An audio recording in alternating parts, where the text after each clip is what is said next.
శాసనసభ్యులు ఇప్పుడే ఆయన పేరు చెప్పంగానే ఆయన మాట్లాడుతూ ఉంటే బ్రహ్మాండంగా చప్పట్లు కొట్టారు.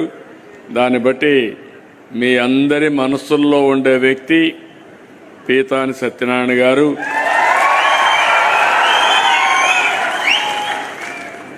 నేను అప్పుడప్పుడు టెస్ట్ చేస్తున్నా, ఎమ్మెల్యేలు మీకు అందుబాటులో ఉన్నారా లేదా, అదే మాదిరిగా మీకు ఆమోదయోగ్యం అవునా కాదో కూడా టెస్ట్ చేస్తున్నా.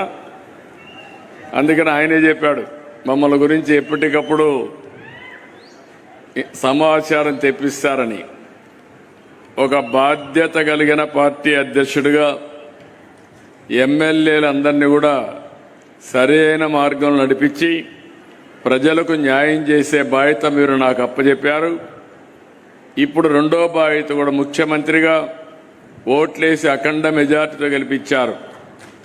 ఒక పక్క ఎమ్మెల్యేలు, ఎంపీలు, పార్టీ నాయకులు, ఒక పక్క ఎన్డీఏ కార్యకర్తలుంటే ఇంకో పక్క మా అఫీషియల్ టీం అంతా పక్కనే ఉంది. మీకు ఎదురుగా కూర్చొని పెట్టాను. ఇద్దరిని కూడా సమాంతరంగా తీసుకుని మీ సమస్యలు పరిష్కారం చేయడానికే నేను ఇక్కడికి వచ్చాను. తప్పకుండా భవిష్యత్తులో అన్ని సమస్యలు పరిష్కారం చేయడమే కాకుండా మీ భవిష్యత్తు కూడా బాగుండే విధంగా తీర్దిద్దే బాధ్యత మేము తీసుకుంటామని మరొక్కసారి అందరికీ హామీ ఇస్తున్నా. ఇక్కడ పార్లమెంట్ సభ్యులు, గౌరవనీయులు, కేంద్ర మంత్రివర్గంలో సభ్యులు భూపతిరాజు శ్రీనివాస్ వర్మ గారు, ఆయన కూడా ఎప్పుడు కూడా బీజేపీకి చాలా గట్టిగా పనిచేశాడు. అందుకే ఆయన సేవలు గుర్తుపెట్టుకొని ఎంపీ ఇవ్వడమే కాకుండా డబల్ జాక్పాట్ మంత్రిగా కూడా ఇచ్చారు ఆయనకు. ఇప్పుడు ఆయన ఇక్కడుండి మీ అందరి సమస్యలు పరిష్కారం చేస్తారని చెప్పి ఆశిస్తున్నా. ఇంకో పక్కన రెవెన్యూ సమస్యలన్నీ పరిష్కారం చేయడానికి రెవెన్యూ శాఖ మంత్రి అనగాని సత్యప్రసాద్ గారు ఈ పట్టాదారు పాస్ పుస్తకాలను ఆయన ఆధ్వర్యంలోనే మీకు ఇవన్నీ పరిష్కారం అవుతున్నాయి. ఇంకొక పక్క గొట్టెపాటి రవికుమార్ గారు, పవర్ మినిస్టర్, రాబోయే రోజుల్లో మీ కరెంటు ఛార్జీలు ఇమీడియట్గా తగ్గించలేం, అప్పులు చేశారు కాబట్టి. కానీ నాణ్యమైన పవరు, కరెంటు ఛార్జీలు పెంచకుండా మీకు మెరుగైన కరెంట్ అందించే బాధ్యత గొట్టెపాటి రవికుమార్ తీసుకుంటాడని చెప్పి కూడా నేను మీకు తెలియజేస్తున్నా. ఇక్కడే నిమ్మల రామానాయుడు,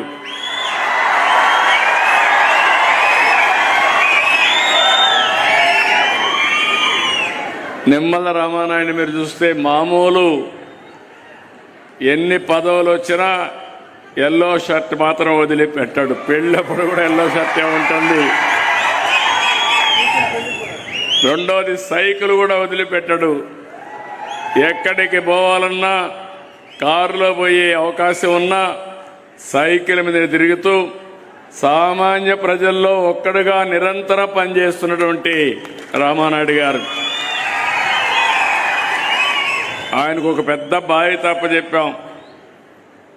భవిష్యత్తులో నీటి సమస్య లేకుండా తాగడానికి, వ్యవసాయానికి, ఇండస్ట్రీకి నీళ్లు ఇచ్చే బాధ్యత ఆయన చేయాల్సిన అవసరం ఉంది. ఆ బాధ్యత అప్పచెప్పాం. ఇక్కడే ఎమ్మెల్యే పక్క నరసాపురం ఎమ్మెల్యే గౌరవనీయులు బొమ్మిడి నారాయణ నాయక్ గారు ఒక వెనుకబడిన వర్గాల నుంచి వచ్చారు. మన జనసేన పార్టీ నుంచి వచ్చారు. వారు కూడా రాత్రింబగళ్ళు పనిచేస్తారు. వాడికి కూడా మనస్ఫూర్తిగా స్వాగతం. అదే మరి గౌరవ శాసనసభ్యులు ఉన్నారు. గౌరవ శాసనసభ్యులందరికీ, చైర్మన్లు ఉన్నారు, చైర్మన్లందరికీ, ప్రజాప్రతినిధులందరికీ, ఇంకొక పక్క అధికారి honourable special chief secretary commissioner of revenue Shri Jayalakshmi garu, జిల్లా కలెక్టర్ నాగవాణి గారు, ఇంకో పక్క నా పక్కన ఇద్దరు బెనిఫిషరీస్ కూర్చోబెట్టుకున్నాను.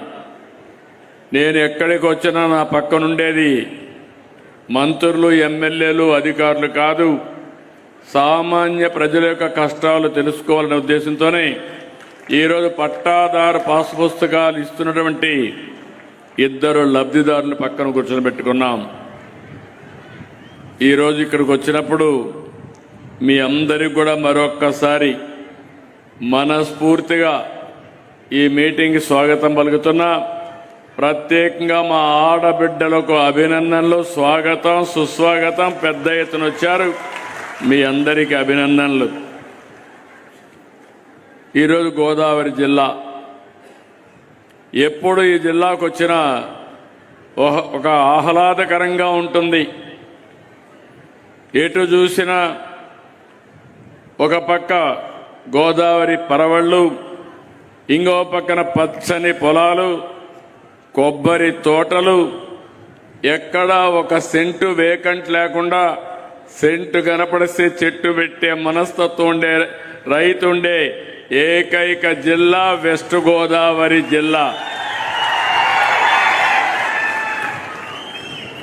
భూమిని సద్వినియోగం చేసుకుంటారు. పంటలు పండించడంలో మీకంటే మించిన వాళ్ళు ఎవ్వరూ లేరు. ఇంకొక పక్కన ఒకప్పుడు గోదావరి జిల్లాలే, గోదావరి డెల్టానే దేశానికి అన్నం పెట్టిన రోజులు.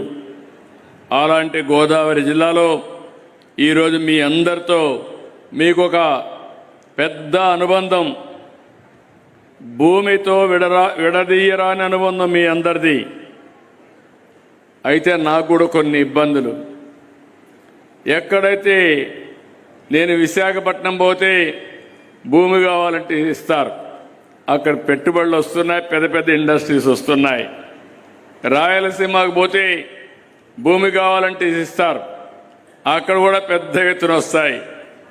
ఇక్కడ మాత్రం ఒక సెంటు భూమి ఇవ్వాలంటే చాలా కష్టం, సేకరించాలన్నా కష్టం.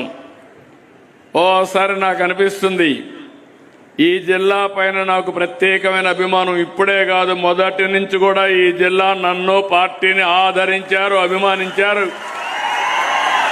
అలాంటి జిల్లా. కానీ ఇండస్ట్రీస్ కూడా రావాలి.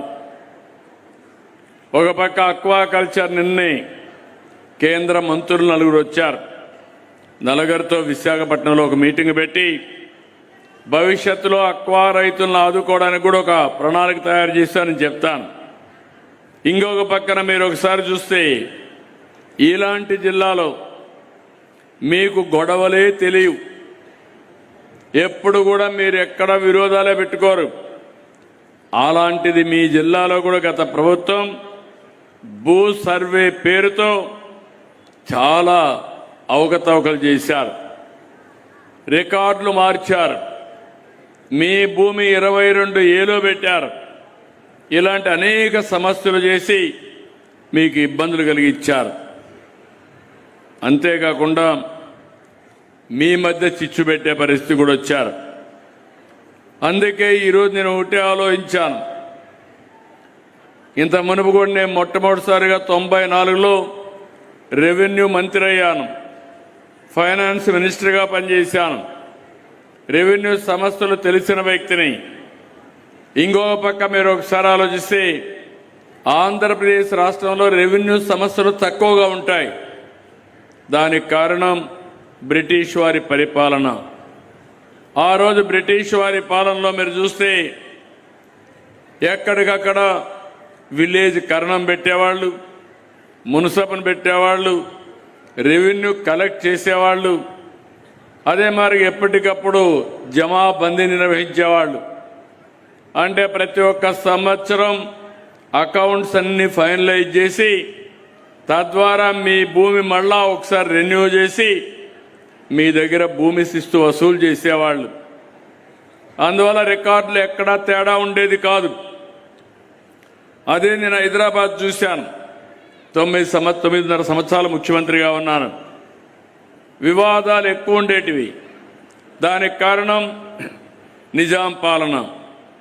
అక్కడ నిజాం ఏం చేసేవాడంటే ఒకే భూమికి 10 మందికి పట్టాలు ఇచ్చేవాడు. ఆ 10 మంది ఆ భూమి చుట్టూరు తిరుగుతూ ఉండేవాళ్ళు. ఓసారి ప్రభుత్వ భూమిని కూడా మాదని వాళ్ళు కబ్జా చేసేదానికి వస్తే నేను చాలా దిక్కడ బోర్డులు పెట్టి ఆ భూమిని కాపాడిన రోజులు. అలాంటిది నాకు ఎప్పుడూ ఈ సమస్య కనపడలేదు. 2024 నేను ముఖ్యమంత్రి అయిన తర్వాత ప్రతిపక్షంలో ఉన్నప్పుడు కూడా చూశాను. మీరందరూ గుర్తుపెట్టుకోవాలి, ఒక దుర్మార్గమైన పాలన వస్తే విధ్వంసం చేయడమే కాకుండా మీ జీవితాల్లో ఏ విధంగా సమస్యలు సృష్టిస్తారో ప్రతి ఒక్కరూ గుర్తుపెట్టుకోవాల్సిన అవసరం ఉంది. ఆ రోజు వీళ్ళు చేసిన పని ఎవరికి ఎలాంటి ఆలోచన రాలేదు. ఒక కొత్త చట్టం తీసుకొచ్చారు, ల్యాండ్ సీలింగ్ యాక్ట్ అని, టైటిల్ యాక్ట్ అని తీసుకొచ్చారు.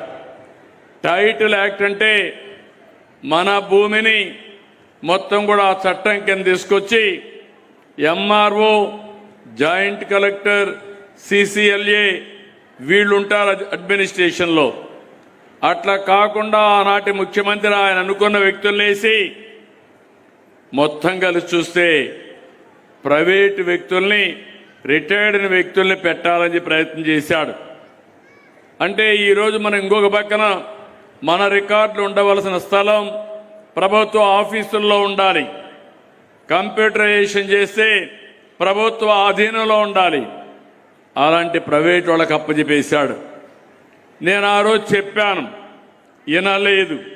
అందుకే మీరందరూ గుర్తుపెట్టుకోవాల్సిన ఎన్నికల ముందు నేను ఆ రోజు ల్యాండ్ టైటిలింగ్ యాక్ట్ రద్దు చేస్తానని చెప్పడమే కాకుండా తగలబెట్టాను, పబ్లిక్ మీటింగులో తగలబెట్టాను.